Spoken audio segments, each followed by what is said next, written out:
So I want to share a little story with you about how Benzo quite literally almost destroyed my art career. So, as you guys probably know, the benzo hell actually starts before you even begin tapering because you hit a wall, you build up a dependence, and the drug no longer is really working like it should. So you're starting to have all these symptoms: anxiety again, panic attack, sleep problems, maybe some depression. And then you have all the results of these things. You start isolating yourself a little more, you start ruminating a little more. It just starts really beating you down. So I had already experienced that as an artist. That was already an indication that something wasn't working. I just wasn't as creative. I wasn't as driven. I wasn't as focused. And it was already creating problems for me. Of course, then when I got into the taper hell, through the roof. Art was gone. There was no art career. There was no sitting down and being an artist anymore. There was no creative thinking. It was just focusing on hell and how the hell do I get out of this hell, right? So I went through that, which was scary because I'm watching my art career just become annihilated by this benzo taper. I don't know if it's going to ever come back at this point, which is scary. I don't know if I'm even going to heal at this point. So fast forward, I get off the drug, and I'm waiting for the creativity and all these things to come back. And I'll tell you, there was a period afterwards where I would call what I would call a post-taper emptiness. And it was really just a state of still lingering depression and things. And even at this point, for probably the year I came off of benzos, I still wasn't really productive as an artist. I still was trying to kick myself back in gear. And at this point, I started to really worry because, I didn't know if the drug or the drugs that maybe I had taken earlier in my adulthood were what actually made me an artist. So you start having all these doubts. You say, "Wow, was it this? Was it that?" Now that I'm completely drug free and alcohol free, will this stuff ever come back? Or was I faking it? Was it just all a reflection of this drug? And I think anyone who's an artist or a musician or works creatively, a writer, you probably relate to some of this, right? It's pretty common. We tend to sometimes lean on these things. So I came out of this post-taper emptiness, right?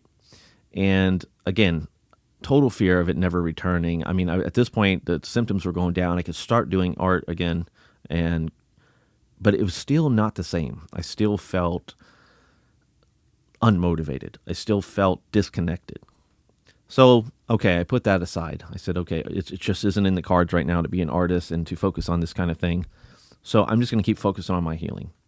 Did my exposure, I did my exercise, I forced myself to be social. I started looking at my life very differently. I looked at like my pre-existing conditions that I think up to the point of taking the benzo, I kind of ignored because unlike some of us, I took the benzo for a neck injury. I actually had a bad spasm in my neck from a car accident, and I was taking it for that. So I wasn't 100% on board with this idea that I had any kind of pre-existing anxiety or depression or anything like that.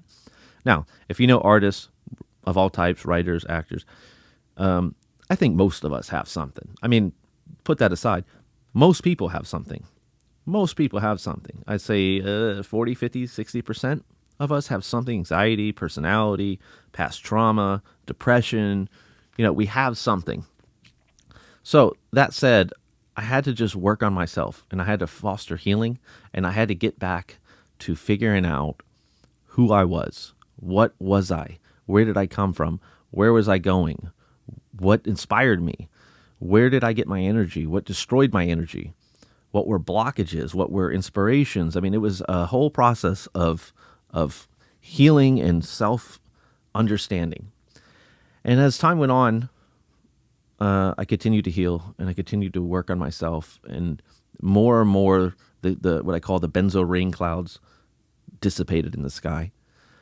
And there I felt that creative base again in the center of me. And I felt that inspiration, like a small flame, and it was getting brighter again. And I was returning. And so I just kept working. It was, like I say, whenever you get these windows of hope, and however they reveal themselves, you should work harder. Work harder to move toward that, like a moth to a flame. And I'll tell you, eventually I was able to reconnect. this time 100% drug-free, benzo-free, and it just caught on like wildfire. I mean, I emerged like a butterfly from a cocoon, and I was so motivated and so connected this time. I think within the first 3 years, I wrote 4 books, like full 70,000 word, 80,000 word novels.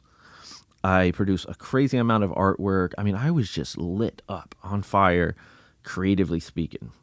Now, I don't know if this is some kind of phenomenon of coming out of the benzo sort of gray zone. You know, the benzos sort of put a film over us and sort of very similar to SSRIs, and sort of make us, I don't know how else to say it, but gray. It paints everything gray and dull. I don't know if it was sort of coming out of that and all my neurons coming back online, combined with the fact that I had just went through this long traumatic experience and emerged successfully, healing.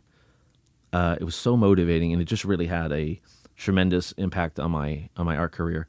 And now, I'll tell you, my only problem is too much creativity, which I never thought I would say. It's too much creativity. I'm doing photography, I'm writing these videos, running a podcast, working on art constantly, and on top of a dissertation and all these other things I'm doing, coaching.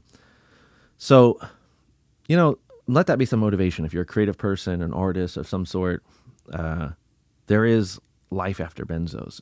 And I really believe that maybe the key to my success was all the self-work I did.